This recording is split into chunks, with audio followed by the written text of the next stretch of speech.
안녕하세요. 저희 2조는 아동이라는 주제를 선정했습니다. 이제부터 아동의 인권에 대해 자세히 살펴보겠습니다. 먼저 유엔 아동 권리 협약에 대한 간단한 설명을 드리고 그 다음으로 저희 조가 생각했을 때 가장 지켜지지 않는 아동 이슈에 대해 말씀드리겠습니다. 그리고 마지막으로 이에 대한 현실적이고 구체적인 대안이 뭐가 있을지도 함께 살펴보겠습니다. 유엔 아동 권리 협약이란 18세 미만의 아동의 생존, 보호, 발달, 참여의 권리 등을 담은 국제적인 약속입니다. 1989년 11월 20일에 유엔에서 만장일치로 채택되었으며 역사상 가장 많은 국가가 비준한 인권 조약입니다. 우리나라 역시 1991년 11월 20일에 비준하였습니다. 그리고 유엔 아동 권리 협약의 4가지의 기본권인 생존권, 보호권, 발달권, 참여권은 서로 상호 의존적인 관계이고 하나의 권리가 침해되면 다른 모든 권리가 침해될 수도 있다고 봅니다. 다음으로는 아동 권리 협약의 일반 원칙에 대해 말씀드리겠습니다. 그림을 보시면 아동의 생존과 발달을 위해 필요한 3개의 축이 보이는데요. 먼저 생존과 발달의 권리는 아동은 특별히 생존과 발달을 위해 다양한 보호와 지원을 받아야 한다는 내용입니다. 첫 번째로 아동 최상의 이익의 원칙은 아동에게 영향을 미치는 모든 것을 결정할 때는 아동의 이익을 최우선으로 고려해야 한다는 것이며, 두 번째로 비차별의 원칙은 모든 아동은 본인과 부모, 피부색, 성별, 언어, 종교 등과 관계없이 동등한 권리를 누려야 한다는 것입니다.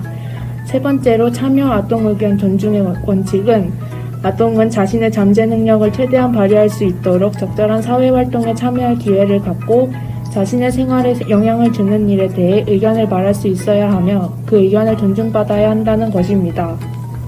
그리고 저희가 선택한 아동 이슈는 바로 노키즈존 이슈입니다. 영유아나 어린이를 동반하는 손님을 출입하지 못하게 하는 노키즈존을 두지 못하도록 하는 조례안이 찬반 의견으로 나뉘고 있으며 아직까지 해결되지 않고 있습니다.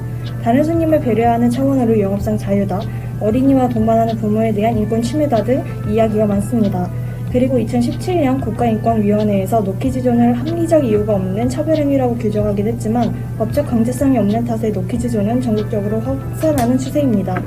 도는 이에 대한 현황 파악은 물론 대책과 관련한 아무 논의도 하고 있지 않으며 사회적 갈등을 줄이기 위해 공공장소 이용에 대한 캠페인 등 관련 정책 지원이 필요하다는 제안까지 도출했지만 검토조차 하지 않았다고 합니다. 노키즈존 이슈가 일어나는 원인에는 뭐가 있을까요?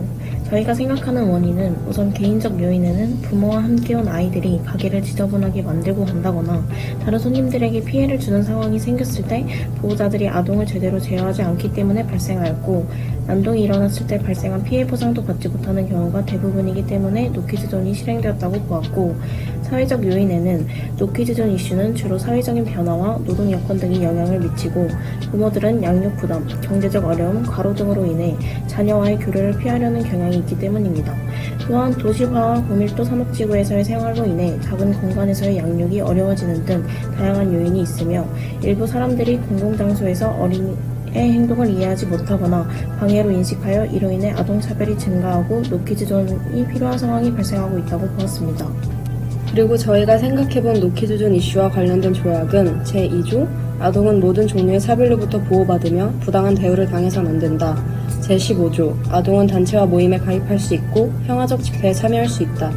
제27조 아동은 신체적, 지적, 정신적, 도덕적 및 사회적 발달에 적합한 생활 수준을 누릴 권리가 있다. 제31조 아동은 휴식과 여가를 즐기고 자신의 연령에 적합한 놀이 및 예술과 문화활동에 자유롭게 참여할 수 있는 권리가 있다. 이렇게 4가지의 조약과 연계지을 수 있다고 보았으며, 특히 제2조 비차별과 제31조 휴식, 놀이 및 여가의 조약과 노키즈존 이슈는 매우 밀접한 연관성을 가진 것으로 보았습니다. 마지막으로 저희가 생각해본 대안으로는 첫 번째로 노키즈존이 아닌 케어키즈존과 노베드 페런츠존의 확대입니다. 이는 인권의 주요 개념인 인간의 존엄과 자유, 평등, 연대를 중요하게 생각한 대안입니다. 케어키즈존은 아이를 동반한 부모를 향해 적극적인 케어를 요구하는 내용을 담고 있으며, 노베드 페런츠존은 자녀를 훈육할 의지 없이 방치하는 부모의 출입을 금지한다는 뜻을 가지고 있습니다.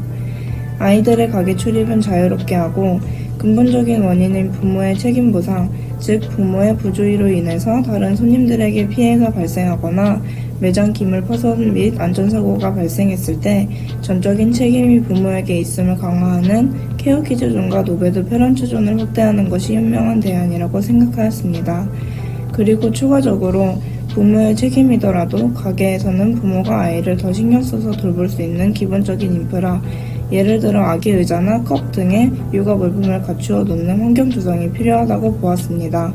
두 번째로 아이들과 부모 대상으로 하는 캠페인이나 교육 프로그램을 제공하자는 것입니다. 구체적인 방안으로는 아이들을 대상으로 어린이집이나 유치원에서 공공장소 예절 교육을 실시하는 것과 아이들과 부모들이 함께 체험할 수 있는 인성교육 프로그램을 제공하는 것입니다. 이는 공공장소에서 아이가 다른 사람들에게 피해를 주는 행동을 하는 것을 어느 정도 예방할 수 있다고 생각했습니다. 지금까지 저희 2조가 생각한 현재 우리나라에서 가장 지켜지지 않는 아동 관련 이슈와 그 방안에 대해 알아보았습니다. 앞으로 저희가 얘기한 바와 같이 방안이 실행되었으면 하는 마음입니다.